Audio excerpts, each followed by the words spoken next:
Good morning students, मैं इकबाल आरफिन आप सब लोगों का स्वागत करता हूं आज के लेक्चर वीडियो में। और मैं आज आपके लिए टॉपिक लाया हूं यूज़ ऑफ मॉडल वर्ब। आज का मॉडल वर्ब होगा माइट। जैसा कि पिछले वीडियो में हम लोग पढ़ते आ रहे हैं कैन, कुड, मे और आज है माइट का प्रयोग। तो स्टूडेंट्स, माइट जो है ये मे का पास्ट फॉर्म होता है और इसका यूज़ भी सेम मे की तरह है, लेकिन कुछ डिफरेंसेस है। तो मैं उसी के बारे में आज चर्चा करूंगा और उसका प्रयोग कैसे किस तरह से करना है, किस सेंसेस में करना है, उसी के बारे में आज हम चर्चा करेंगे। तो आज मैं सबसे पहले आप सब लोगों से फिर रिक्वेस्ट करता हूं कि जो लोग फर्स्ट टाइम ये वीडियो को देख रहे हैं प्लीज़ सब्सक्राइब करें और जो है कि वीडियो को लास्ट तक देखें ताकि उनका कंसेप्ट क्लियर हो जाए। आइए हमारा टॉपिक यूज़ ऑफ माइट, उस पर हम लोग चर्चा करें। स्टूडेंट, सबसे पहले बोर्ड पे लिखा हुआ है जैसा कि आप देख रहे हैं यूज़ ऑफ माइट। माइट का अर्थ क्या होता है हिंदी शब्दों में, उसको हम लोग जान लें।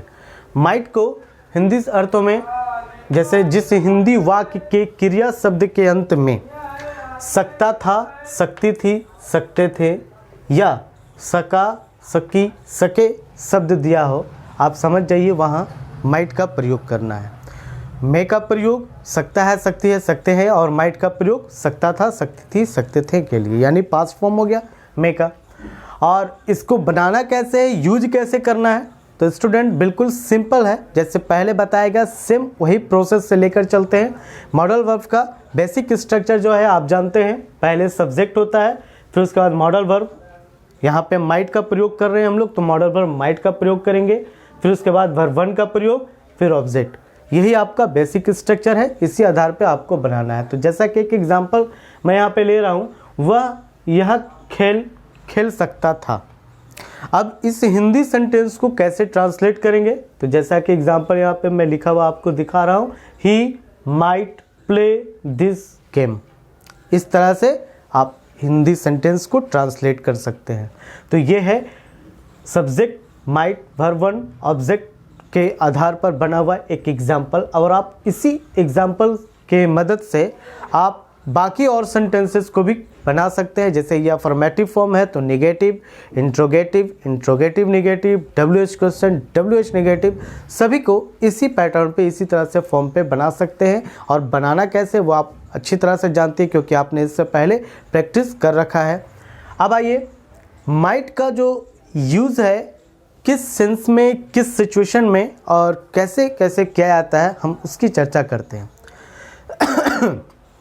स्टूडेंट्स ध्यान देंगे, सबसे पहला हमारा पॉइंट होता है यहाँ पे पॉसिबिलिटी। पॉसिबिलिटी के लिए माइट का प्रयोग करना है, जैसा कि मे का भी प्रयोग करते हैं, कुड का भी प्रयोग करते हैं और कैन का भी प्रयोग करते हैं। यानी पॉसिबिलिटी के लिए आप कैन, कुड, मे और माइट इन चारों का प्रयोग करते हैं, लेकिन सिचुएशन अलग अलग होता है ना।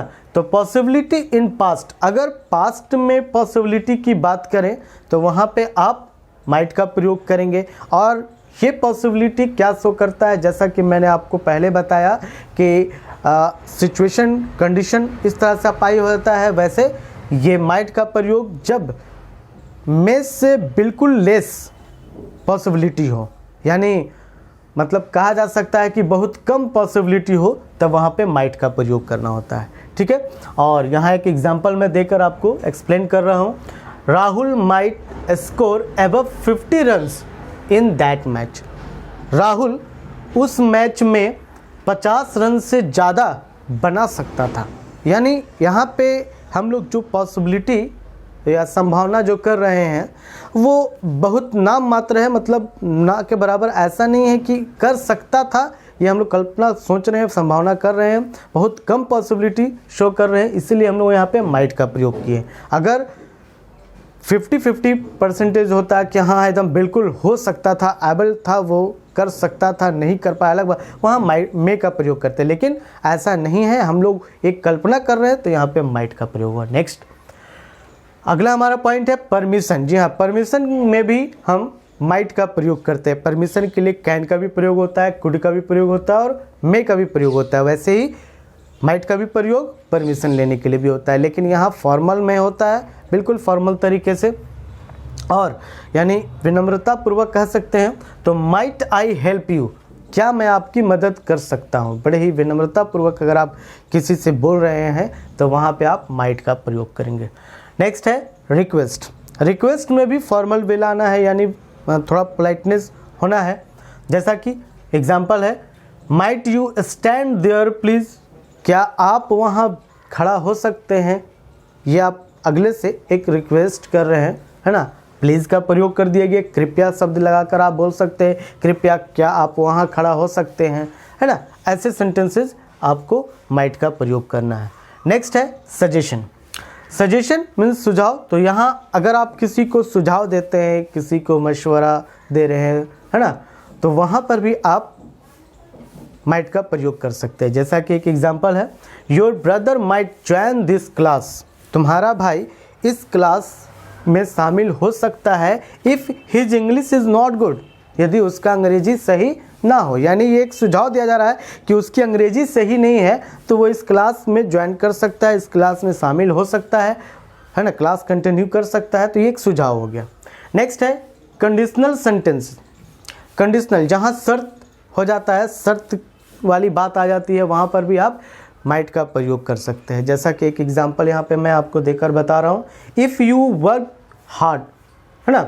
और एक और चीज़, अगर कंडीशनल में पास्ट फॉर्म होगा, है ना, अगर कंडीशनल सेंटेंसेस पास्ट फॉर्म में होता है तो माइट का प्रयोग करेंगे। यहाँ पे वर्क हो गया था इसलिए वर्कड मैं लिख रहा हूँ। हाँ, इफ़ यू वर्कड हार्ड, है ना, यदि तुम कठिन परिश्रम किए होते, यू माइट गेट सक्सेस, तो तुम सफलता पा सकते थे, है ना। इस तरह से कंडीशनल सेंटेंस में माइट का प्रयोग करेंगे। नेक्स्ट है आपका past form in indirect speech. आप जैसा कि जानते हैं कि मे का पास्ट फॉर्म क्या होता है, माइट होता है। और आप नरेशन वाले चैप्टर में आपको एक्सप्लेनेशन किया गया था कि जब रिपोर्टेड स्पीच प्रेजेंट में हो और रिपोर्टिंग वर्ब पास्ट में हो तो रिपोर्टेड स्पीच को भी पास्ट में बदल जाते हैं। सेम यहाँ पे वही चीज़ को रिव्यू कर लेना है एक बार कि अगर आपका रिपोर्टिंग वर्ब पास्ट में होता है और रिपोर्टेड स्पीच प्रेजेंट में है, मे का प्रयोग किया गया है, तो जब आप इनडायरेक्ट स्पीच बनाएंगे तो उस मे के जगह पे माइट का प्रयोग कर देना है। एक एग्जांपल आप देखकर यहाँ पर बहुत आसानी से समझ सकते हैं। जैसा कि सी सेड, चूँकि ये इनडायरेक्ट स्पीच में है तो यहाँ, और ये रिपोर्टिंग वर्ब आपका पास्ट फॉर्म में है, इसलिए आप इनडायरेक्ट स्पीच में क्या कर रहे हैं, मे का प्रयोग नहीं कर रहे हैं। यहाँ क्या करेंगे, she said that she might solve that question, यहाँ पे माइट का प्रयोग किया गया है ना। अगर ये डायरेक्ट स्पीच होता तो माइट की जगह मे का प्रयोग होता, लेकिन चूंकि ये इनडायरेक्ट स्पीच है इसलिए माइट का प्रयोग किया गया है। तो she said that she might solve that question, है ना, उसने कहा कि वह उस प्रश्न का हल कर सकती थी। तो ये आपका है माइट का प्रयोग।